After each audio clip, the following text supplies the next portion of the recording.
Assalamualaikum.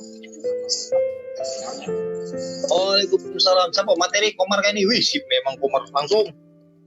Waalaikumsalam warahmatullahi wabarakatuh, Syekh. Ya, ini sudah online ya? Sah. Sah. Sudah dong. Ini sudah online di Facebook. Kira aku belum tadi enak betul ngomong. Ini 2 orang ini ya? Hah? 2 Oh, orang. Komar aja gin.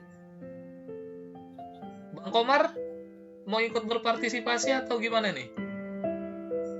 Nyimak aja, Syekh. Nyimak aja, masih belajar nah. Sama guru Taufik. Ya minggu depan dia Sen. Minggu depan dia yang ngisi Sen. Nggak boleh kayak gitu nyimak-nyimak itu nggak boleh. Oh, ya, sudah. Apalagi udah lama itu gabung Kopi Tama. Oke. Sudah. Ya kan? Akhir. Baik. Sebelum panjang lebar saya buka dulu acaranya ya. Karena sudah online dari tadi nih. Cuma menunggu pemateri yang masuk. Jadi agak sedikit telat. Oke. Bismillahirrahmanirrahim. Assalamualaikum warahmatullahi wabarakatuh. Waalaikumsalam warahmatullahi wabarakatuh. Alhamdulillahirrahmanirrahim. Di malam yang dingin ini kita masih diberikan nikmat iman dan nikmat Islam sehingga Kopi Tama bisa lagi on air di jadwalnya seperti biasa pukul 20.10 di setiap hari Senin, Rabu, dan Jumat. Nah, pada malam hari ini ada yang berbeda yang akan disajikan oleh Kopi Tama yang seharusnya biasanya kita materinya berlanjut. Ini kita cut dulu untuk materi lanjutannya. Jadi kita khusus di malam hari ini kita ada special edisi. Nah, special edisi itu kita mendatangkan pemateri-pemateri handal insya Allah. Dan temanya juga bukan tema kalau bisa dibilang bukan tema yang berat lah. Karena ini menyangkut tentang kebiasaan anak-anak muda zaman sekarang, apalagi yang rajin dan aktif di sosial media. Nah, tema pada malam hari ini mungkin akan dibawakan oleh Bang Taufik. Bang Taufik ini siapa? Saya juga tidak tahu, nanti Bang Taufik memperkenalkan dirinya saja. Untuk sementara gambar zoom-nya belum saya tampilkan. Jadi pada malam hari ini kita akan membahas sesuatu yang buat anak muda zaman sekarang itu sesuatu yang luar biasa nih. Apalagi kalau di postingan itu pasti sangat ditunggu ya. Contohnya misalnya postingan FB, postingan IG, YouTube itu pasti ditunggu, yaitu adalah like. Nah, insya Allah malam hari ini akan dibawakan oleh Bang Taufik tentang like. Nah, like yang seperti apa yang dimaksud itu bisa nanti dijelaskan sama Bang Taufik lah. Kalau saya sih sesuai caption ada memang satu like yang memang dimana like tersebut itu tidak ternilai harganya dan jumlahnya tak terbatas. Apa like itu? Kita tunggu aja penjelasan dari Bang Taufik yang akan memberikan suatu motivasi malam hari ini kepada teman-teman Kopi Tama yang sedang menyaksikan live-nya malam hari ini. Oke, biar Bang Topik langsung terjun ke media sosial, Medan, menyampaikan materinya. medan perang.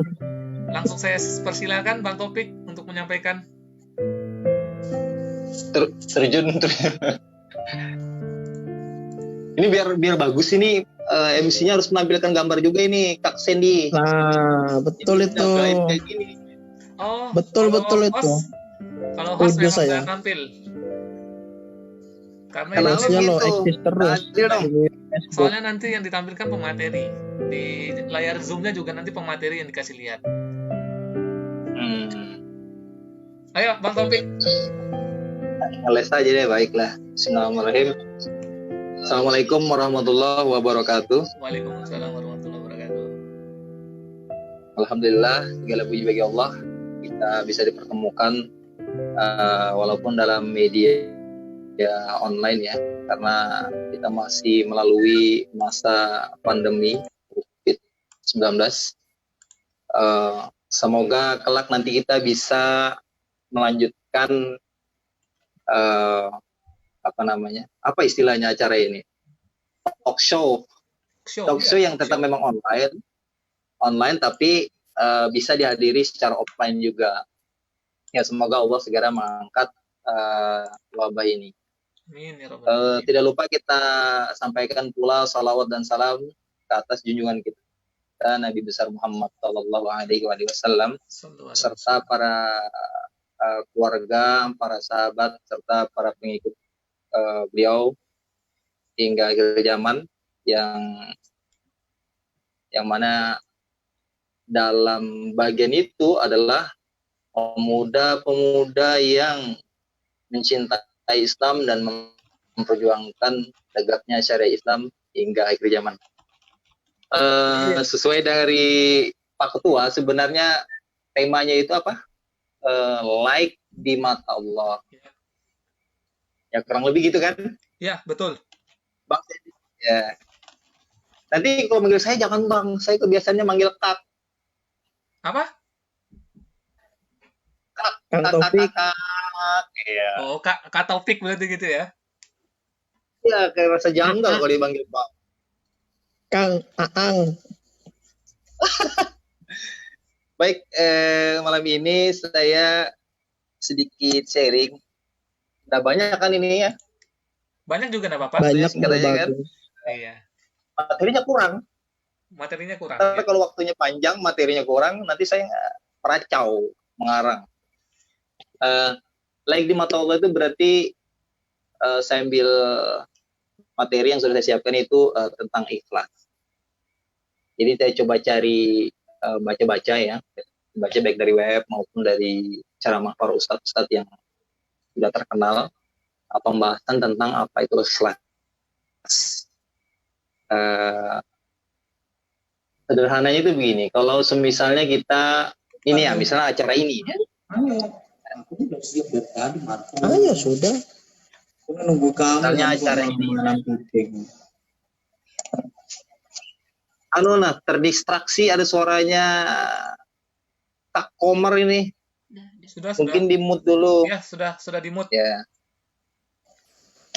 Misalnya di acara ini kita misalnya di acara Kopi Tama ini, tentu ini bukan perbuatan ya, dan perbuatan itu harus dilandasi dengan keikhlasan. Nah, pertanyaannya, banyak dari kita mengatakan bahwa saya ikhlas, namun pertanyaannya adalah apa itu ikhlas? Nah, saya coba mengutip apa yang dijelaskan oleh Ustadz Adi Hidayat ya di akun YouTube beliau. Apa itu ikhlas? Banyak orang mengatakan saya ikhlas, tapi tidak tahu apa itu ikhlas. Atau mengatakan ikhlas, tapi perbuatannya tidak mencerminkan dari kata ikhlas itu sendiri. Nah, kemudian orang yang ikhlas itu disebut dengan khalis atau mukhlis. Ini sebenarnya kalau bicara sorof tasrifan ini Bang Sandy lebih jago ini. Jadi kata ikhlas itu sendiri berasal dari kata khalaso. Artinya, arti dari kata khalas itu adalah murni, bening. Ini saya sambil langsung baca ya dari apa yang saya catat. Tidak tercampur dengan sesuatu apapun atau bersih. Untuk mudahnya kita ambil contoh misalnya kalau karena ini bahasa Arab ya, misalnya ada orang Arab mengerjakan suatu pekerjaan dan dia telah mengerjakan pekerjaan tersebut hingga tuntas tanpa ada lagi satu hal yang ketinggalan dari pekerjaan tersebut, maka hal itu disebut kholas. Nah, atau kalau teman-teman ingat misalnya dulu ada, ya insya Allah sekarang juga masih ada ya, komunitas Odoj, Ya. Odoj, one day one juice gitu. Nah, di setiap kalau kita menyelesaikan tilawah kita itu, tadarus kita itu, biasanya kalau sudah karena targetnya 1 hari 1 juz, maka setiap selesai tadarus itu kita melaporkan kepada admin di grup WA itu dengan ucapan misalnya juz 19 kholas. Nah, itu artinya selesai dengan sempurna, tidak ada tertinggal lagi satu apapun. Kemudian misalnya kita menyapu halaman rumah kita misalnya. Ini konteksnya kan anak muda kan, jadi kita bahasanya kalau bisa di anak muda kan gitu kan, walaupun umur tidak bisa bohong gitu ya. Jadi misalnya kita menyapu halaman gitu ya, membantu orang tua. Nah, kita menyapu halaman kita sampai bersih, ada dedaunan, ada sampah, dan tidak tertinggal sedikit apapun, itu bisa juga disebut dengan kholas. Dan orangnya disebut dengan kholis. Nah, berarti kalau ada orang yang bernama kholis, bisa jadi orang tua yang memberikan nama anak kholis terharap ketika anaknya nanti dewasa, maka ucapan dan perbuatannya tentu terpancarkan dari namanya gitu. Kalau dia berkata, maka kata-katanya bersih. Kalau dia menatap pada yang baik, gitu ya kan. Kemudian kalau melangkah pada perbuatan yang baik pula. Kemudian, jadi kalau kita ambil definisi dari kata ikhlas itu sendiri adalah upaya untuk melepaskan atau menghilangkan segala sesuatu yang mengotori, yang baik terikat dengan esensi atau benda atau aktivitas yang telah dijalani. Nah, jadi gini ya, upaya untuk menghilangkan segala sesuatu yang mengotori. Nah, misalnya air minum gitu ya, air minum ini kebetulan airnya sudah coklat ini karena air jahe. Gitu. Misalnya air putih, air bening. Nah, kalau semisalnya ada kotoran jatuh dan kita membersihkannya, maka itu bisa dikatakan ikhlas. Kita membersihkan gitu. Membersihkan air bening kita tadi dari kotoran yang masuk. Kemudian kalau dari aktivitas yang kita jalani, contohnya ya seperti tadi, misalnya misalnya tadi membersihkan halaman tadi. Maka kalau kita ikhlas, maka kita menjalankan keseluruhan secara sempurna tanpa tersisa satu apapun. Kemudian kalau dalam hal perbuatan, kita coba menghilangkan gangguan-gangguan yang muncul, kita tepikan gangguan tersebut, maka disebut ikhlas. Contohnya misalnya, misalnya kita ingin memasang misalnya daun pintu. Jadi pada saat kita memasang daun pintu, memasang engselnya dan seterusnya, kalaupun misalnya ada gangguan-gangguan lain pada saat pekerjaan itu, maka usaha-usaha untuk menghilangkan gangguan itu disebut ikhlas dari segi bahasa. Dan orang yang ikhlas disebut mukhlis. Nah, yang kita mau ini adalah kalau dilihat dari konteks istilah syariat gitu ya.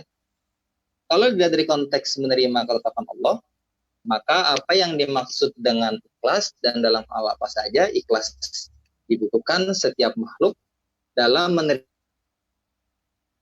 ketetapan Allah Subhanahu wa taala usahanya ini disebut dengan ikhlas. Kopi Bang Sandy ya. Oke. Bang Sandy. Hadir. Saya hasil, saya hasil nyocot aja ini. Ya, Udah lanjut tahu Kang, ini. lanjut Kang Topik. Saya hampir Bukan Kak, Kak ya. hampir tertidur. Iya, hampir tertidur tadi. Iya. Sama. Jadi makna ikhlas, jadi makna ikhlas ditarik dalam konteks syariah atau konsep dalam agama keyakinan, berarti ikhlas adalah, nah ini definisinya ya. Ikhlas adalah puncak keyakinan dan sifat tawakal dalam menerima dan menjalankan semua ketentuan dan ketetapan Allah Subhanahu wa taala. Puncak keyakinan dan sifat tawakal dalam menerima dan menjalankan semua ketentuan dan ketetapan Allah Subhanahu wa taala. Nah, itu definisi dari ikhlas. Ini sampai berapa ini? 20-40 lah ya. 20, sudah 20-35 ya. 20-50 lah. Ya, selesainya materinya Kak Topik lah. Ya, betul. Kalau belum selesai dihabiskan juga. Iya, dihabiskan aja lah. Kemudian kita belajar untuk ikhlas. Oke.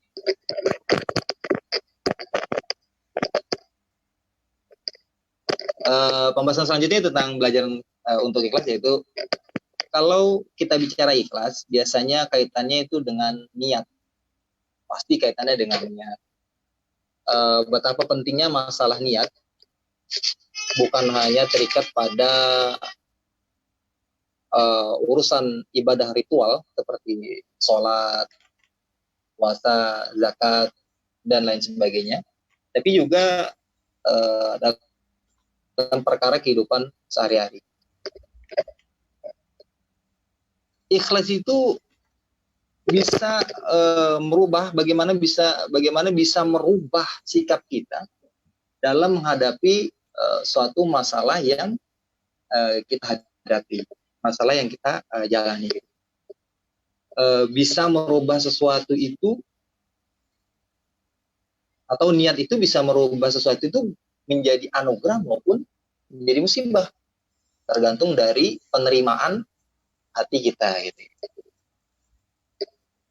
Serta bagaimana kita menjadi seorang yang muklis, derajat tertingginya disebut mukhlas. Orang yang sedang belajar untuk ikhlas disebut mukhlis, sedangkan orang yang tingkat derajat keikhlasannya itu sangat tinggi, maka disebut dengan mukhlas.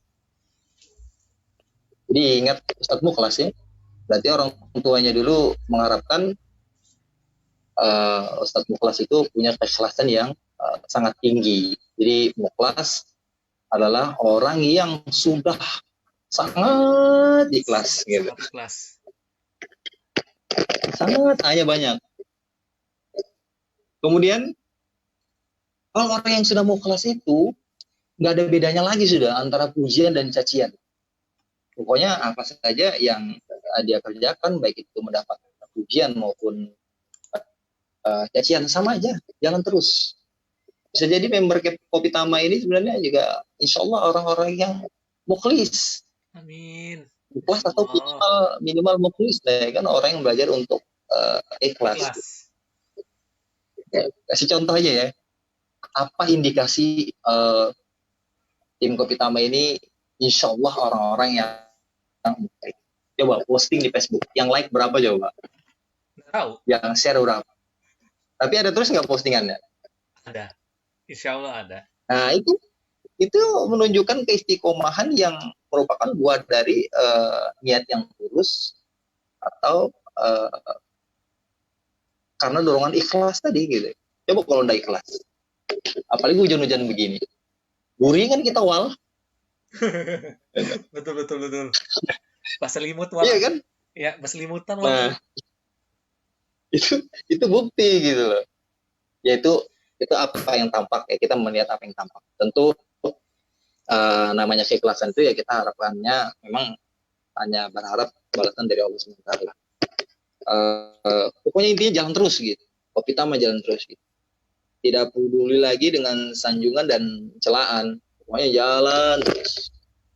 Sebenarnya bukan karena ini Komitama aja ya, semua penpet dakwah ya begitu. Ya, amin. Kalau misalnya dalam konteks kekinian misalnya ya, untuk anak-anak muda yang hijrah itu, kalau dia memang benar-benar ikhlas, nggak peduli lagi ya terhadap apa resiko yang akan dihadapi. Misalnya akan kehilangan teman, pergaulan-pergaulan yang tidak baik sebelumnya, gitu kan, cemoohan dari teman, gitu kan, olok-olok dari teman-teman yang lama, misalnya karena dia hijrah. Nggak peduli lagi, pokoknya jalan aja gitu ya. The life must go on. Gitu. Pindah kunjungan, ya kan? Iya. Atau misalnya kalau kita ambil contoh yang lain ya, kalau tadi kan hijrahnya anak muda ya, kalau misalnya contoh dalam hal yang lain itu misalnya dalam perkara muamalah. Nah, ya ini yang agak berat ya, karena manusia itu pada dasarnya kalau misalnya orang yang sudah mengaji itu cuma ada dua aja cobaan yang biasanya dikelompokkan gitu ya. Kalau nggak masalah asmara, masalah harta. Bisa jadi kalau masalah hijrah tadi termasuk masalah asmara dan apa ya, dan sosial ya. Nah, kemudian yang masalah kedua yang kita ambil contoh itu masalah muamalah gitu. Kalau orang ikhlas tentu buahnya adalah kejujuran gitu, jujur. Coba bayangin ya kalau misalnya orang ikhlas jual HP, misalnya jual HP. Kalau orang yang jujur, ikhlas, dia akan sampaikan apa adanya gitu kan. Misalnya pernah apa istilahnya kalau handphone merek LG itu bootlock gitu. Mati sendiri terus hidup lagi. Nah itu sebenarnya kalau yang saya baca-baca itu handphone sudah sempat begitu itu menunjukkan adanya tanda-tanda bahwa mesinnya akan rusak. Nah ketika dia menjual handphone tersebut dia akan mengatakan apa adanya. Jadi orang yang ikhlas itu udah nggak peduli lagi, nggak ada hitung-hitungan materinya lagi. Pokoknya mengikuti lah apa yang dicontohkan oleh Rasulullah. Pokoknya ikhlas saja gitu. Walaupun misalnya nanti hasil penjualannya tidak seperti yang diharapkan. Karena namanya jujur kan. Ya. Jadi tapi bagi orang yang ikhlas itu bukan keuntungan dan kerugian, tapi keuntungan dan ujian. Nah, bukan kerugian, tapi keuntungan dan ujian. Karena kalau kerugian, berarti orang ikhlas dan jujur kita katakan rugi, enggak kayak gitu. Kemudian apalagi kalau dalam perkara muamalah ya, terus perkara apa bersosial dengan teman misalnya. Tadi orang ya hijrah ya tadi. Misalnya dulu si anak muda ini aktivis pacaran misalnya. Nah kalau misalnya dalam perkara di luar hal itu ada hubungannya, maka maksudnya begini, saya sederhanakan bahasanya gini, misalnya kita misalnya jualan gitu ya, jualan toko gitu, atau warung kecil gitu. Nah, terus misalnya si pedagang tadi ini sudah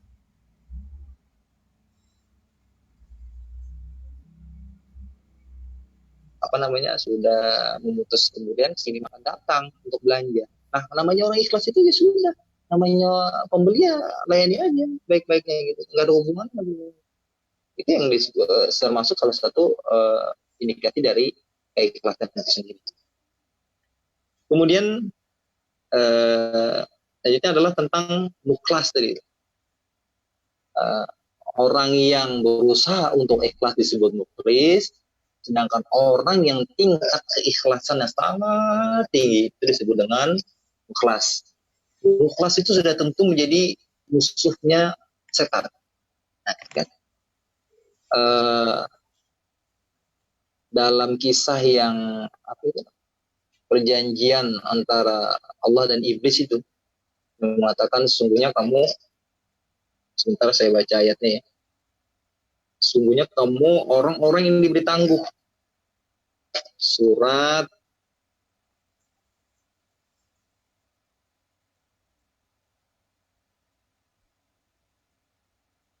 As-Sad ayat 83 ya, 78 sampai 83. Jadi orang yang mukhlas itu sudah digambarkan oleh Allah dalam surat As-Saff ini. Misalnya begini ya, dalam dialognya antara iblis dan Allah dan iblis, yaitu Allah berfirman, sesungguhnya kamu termasuk orang-orang yang diberi tangguh sampai kepada hari yang telah ditentukan waktunya, yaitu hari kiamat. Kemudian iblis menjawab, demi kekuasaan engkau aku akan menyesatkan mereka semuanya, kecuali hamba-hambamu yang mukhlis di antara mereka. Itu salah satu ayat yang menggambarkan bahwa orang yang ikhlas itu keutamaan orang yang ikhlas gitu. Jadi iblis pun bersumpah gitu kan, bahwa dia hanya bisa menyesatkan orang-orang yang tidak ikhlas dan tidak bisa menyesatkan orang-orang yang mukhlis. Derajat tertinggi adalah mukhlas. Ini dari sini ada tambahan kah apa? Lanjut aja dulu. Lanjut dulu ya. Ya, siapa tahu Kak Topik mau selesaikan, takutnya nanti pas tiba-tiba lupa lagi materinya. Oh iya betul juga.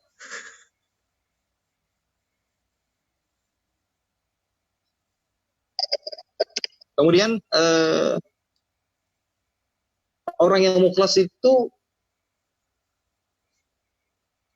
tadi kan disebutkan bahwa iblis sudah berazam ya untuk menggoda umat manusia kecuali dan bisa menyesatkan kecuali orang-orang yang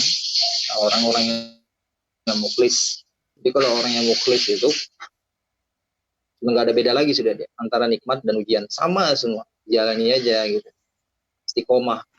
Nah itu orang yang mukhlas derajat tertingginya gitu. Contoh lain dari mukhlis itu misalnya hormat atau berbakti kepada orang tua yang bisa jadi orang tuanya dulu itu berlaku tidak baik terhadap anak tersebut. Karena ya kan,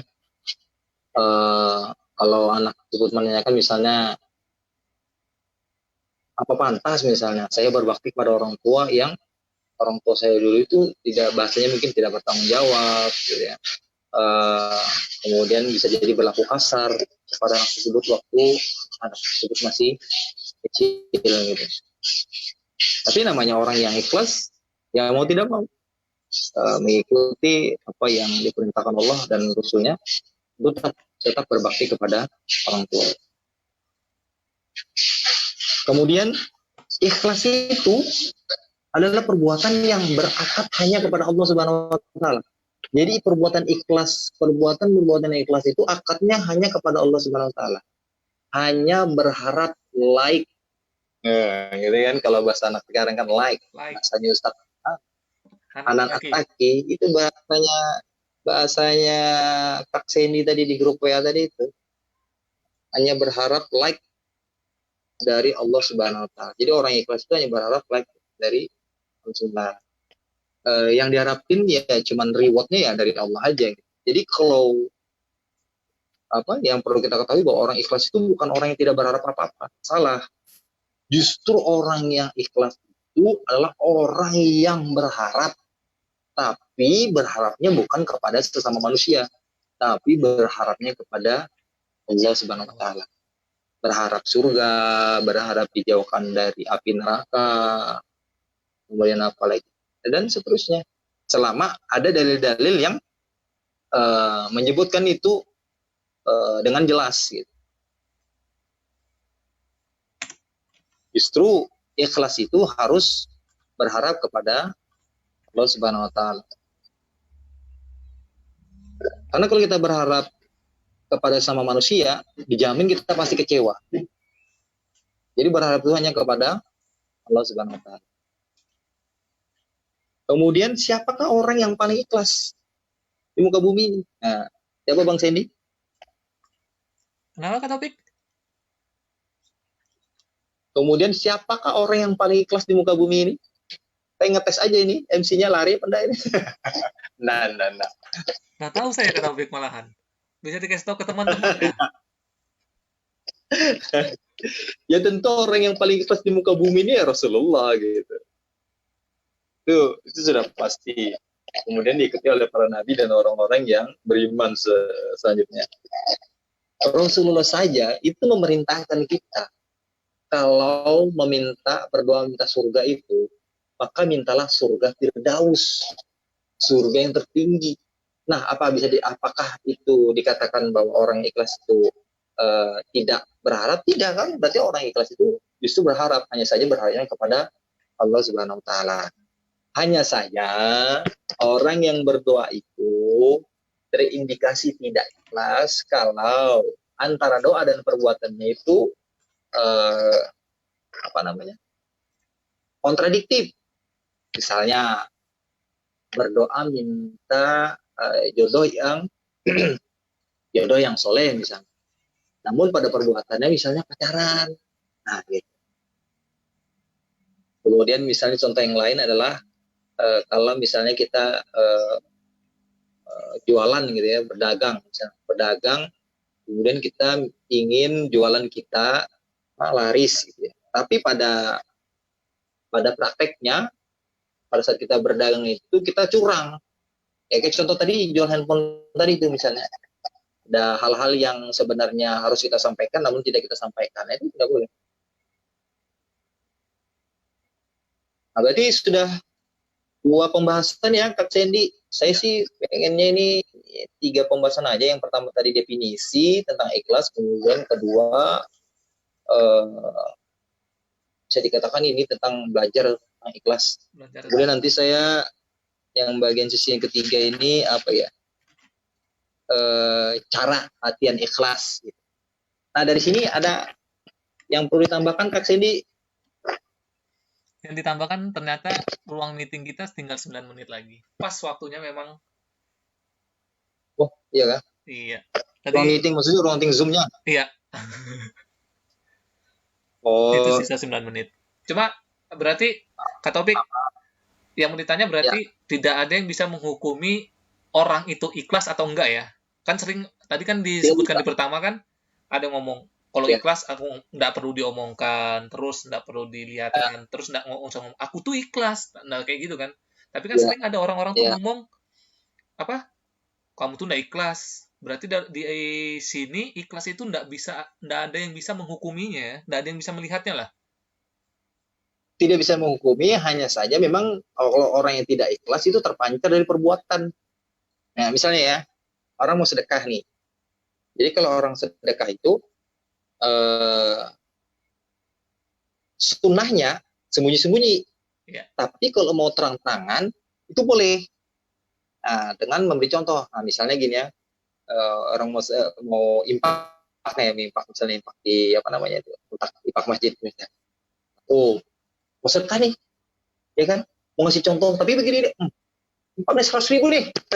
Nah, itu bukan contoh, itu namanya pamer gitu. Betul. Atau misalnya begini, sembunyi-sembunyi nggak ada orang, ya kan? Mau infaknya nih, ikhlas lillahi ta'ala 500.000. Nah, begitu pas mau dimasukin foto dulu dong. Foto dulu. Nah, pas ya Allah gitu. Nah, untuk apa gitu? Kan ya di foto. Nah, jadi sebenarnya ikhlas itu kalau dari sisi hubungan antar manusia kita tidak bisa menghukumi. Hanya saja memang orang yang tidak ikhlas kitanya terpancar dalam perbuatannya dia gitu. Oke. Jelas. Jadi kita lanjut ya. Tinggal 7 menit. Kita lanjut nanti di sesi selanjutnya mungkin edisi spesial bersama Kak Topik. Bisa ya kan. Ya. Oke.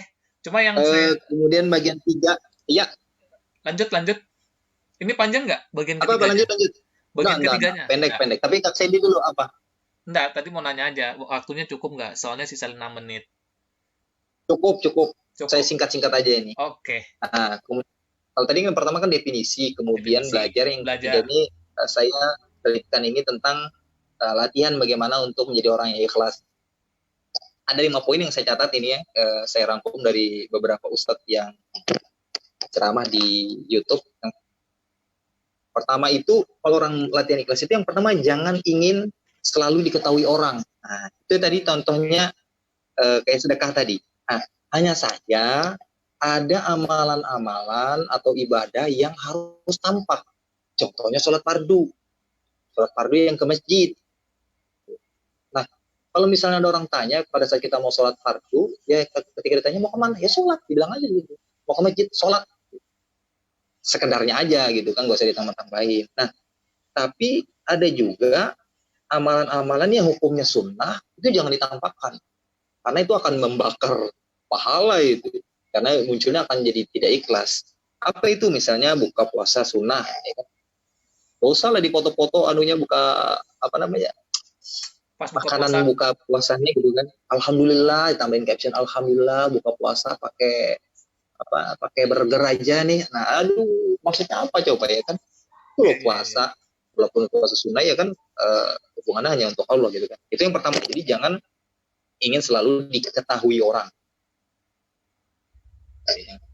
Kemudian jangan ingin selalu dilihat orang. Loh, apa bedanya? Kalau diketahui tadi itu informasi.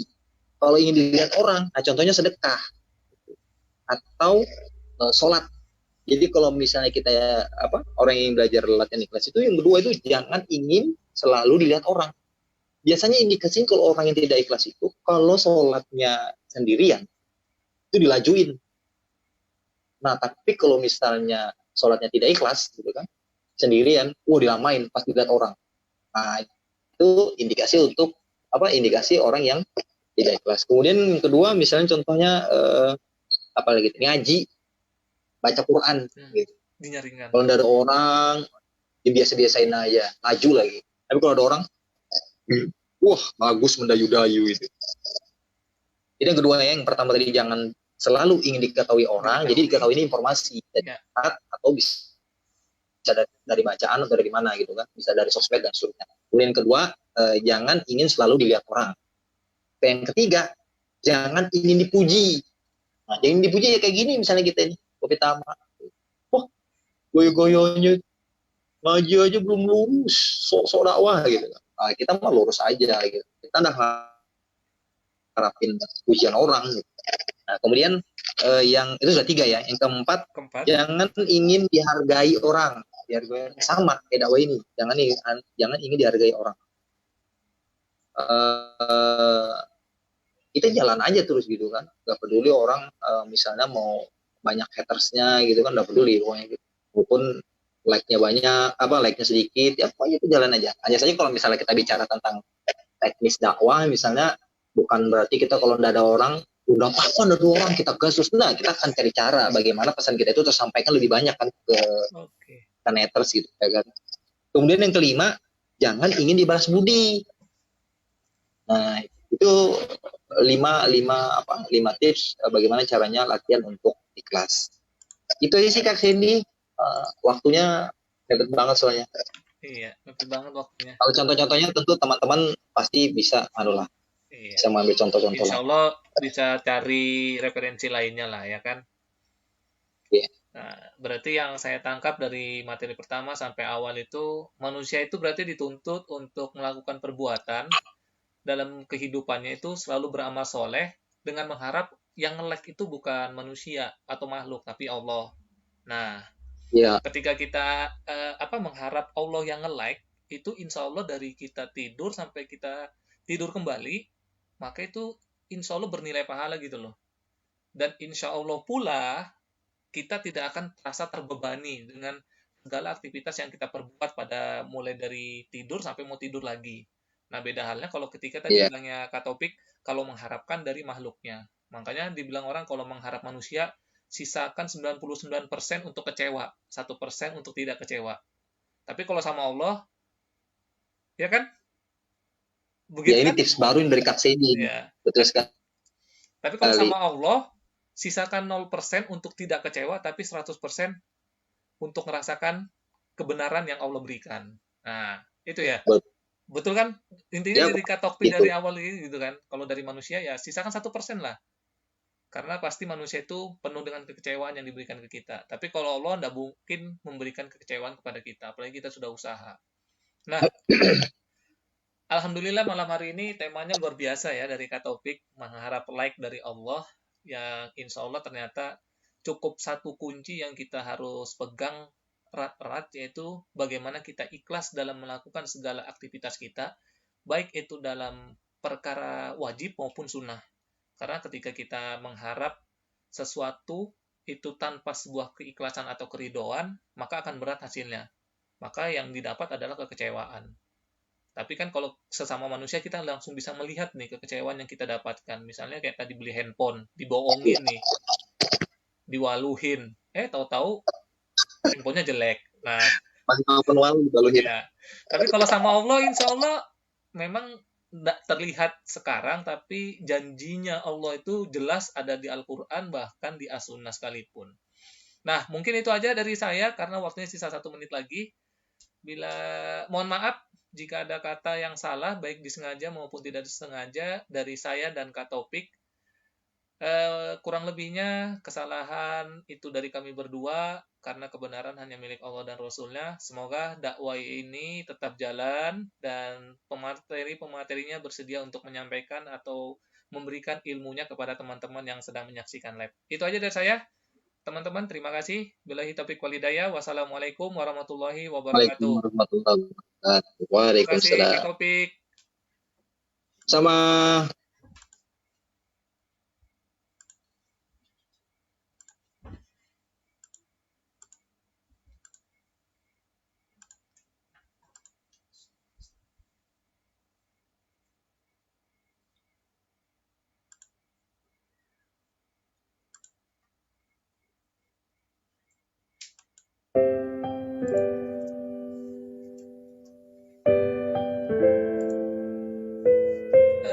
Kembali lagi sebelum saya tutup, lupa memberikan pesan kepada teman-teman.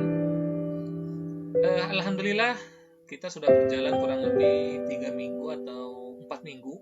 Ini edisi ke-11 dengan tema spesial like dari Allah, yang seperti disampaikan oleh Kak Taufik adalah, saya pernah dengar nih dari Ustaz Hanan Ataki, mari kita jadikan like dari Allah adalah sebuah goal atau tujuan paling besar dalam setiap aktivitas kehidupan. Karena memang like dari Allah saat ini tidak bisa kita lihat, tapi suatu saat ketika kalian telah menghadap kepadanya, insya Allah segala aktivitas kalian berbuat di dunia yang hanya memiliki goal agar Allah memberi like, itu akan viral, bukan hanya di penduduk langit, tapi di hadapan Allah pun kalian akan mendapatkan sesuatu yang luar biasa. Seperti yang saya tulis di caption adalah, like dari Allah ini memang hanya satu, tapi harganya itu tidak ternilai, jumlahnya itu tak terbatas. Bahkan dibandingkan dengan dunia dan seisinya, satu like dari Allah itu sangat luar biasa. Jadi teman-teman, insya Allah terus pantengin live-nya Kopi Tama di setiap pekannya itu 3 hari sekali, seperti minum obat. Tapi kalau obat sehari 3 kali, ini sepekan 3 kali. Di setiap hari Senin, Rabu, dan Jumat di pukul 20.10, insya Allah dengan pemateri yang bergantian dari teman-teman Kopi Tama. Dan informasi untuk teman-teman di luar sana yang sedang menyaksikan live, insya Allah di bulan ini, di akhir bulan kayaknya, kita akan mengadakan giveaway. Nah, giveaway-nya itu berupa mug bertuliskan Kopi Tama. Insya Allah kita akan bukan undi ya, tapi kita akan berikan kepada teman-teman atau member-member Kopi Tama yang dulu pernah ikut aktivitas kita, yaitu member Street Adventure. Karena kita sadari sudah cukup lama aktivitas kita tertutup, sudah cukup lama aktivitas kita terhenti, dan cukup lama silaturahmi kita yang biasanya kita lakukan di offline itu terhambat. Semoga hadiah MOOC itu bermanfaat bagi teman-teman yang nanti kita bagikan. Ya mungkin saat ini Kopi Tama cukup, atau bukan cukup ya, mampu memberikan sekitar 2 atau 3 MOOC ya. Tapi insya Allah jika ada ada rezeki lebih dari Allah Subhanahu wa taala, kita akan bagi lagi souvenir-souvenir lainnya. Mungkin bisa berupa casing, kaos, dan juga mungkin souvenir lainnya mungkin ya, tumbler, gantungan kunci. Terus pantengin, insya Allah Kopi Tama akan terus on air, baik selama masa pandemi ataupun nanti ketika masa pandemi telah berakhir. Karena ini adalah salah satu cara kita untuk mendapat like dari Allah. Kelak kalau teman-teman Kopi Tama sudah tiada, insya Allah postingan-postingan ini yang bertemakan dakwah akan terus ditonton oleh anak cucu ataupun cicit, bahkan bisa menonton video ini. Jadi terus berbuat baik, terus beramal soleh, harapkan atau gantungkan tujuan kita, goal kita kepada Allah Subhanahu wa Ta'ala, agar satu like dari Allah bisa kita dapatkan. Ingat, satu like dari Allah itu lebih berharga daripada dunia dan sisinya. Saya Sandy, pamit undur diri pada malam hari ini. Sebenarnya sudah pamit, tapi saya pamit lagi karena tadi ada yang ingin disampaikan. Oke, sampai jumpa di pertemuan selanjutnya, insya Allah di hari Senin pukul 20.10 bersama pemateri Kopi Tama lainnya dengan tema lainnya, insya Allah. Doakan kami terus untuk istiqomah dan semangat untuk beraktivitas dalam dakwah ini, baik online maupun offline. Billahi taufiq wal hidayah. Wassalamualaikum warahmatullahi wabarakatuh. My Masjid, my adventure.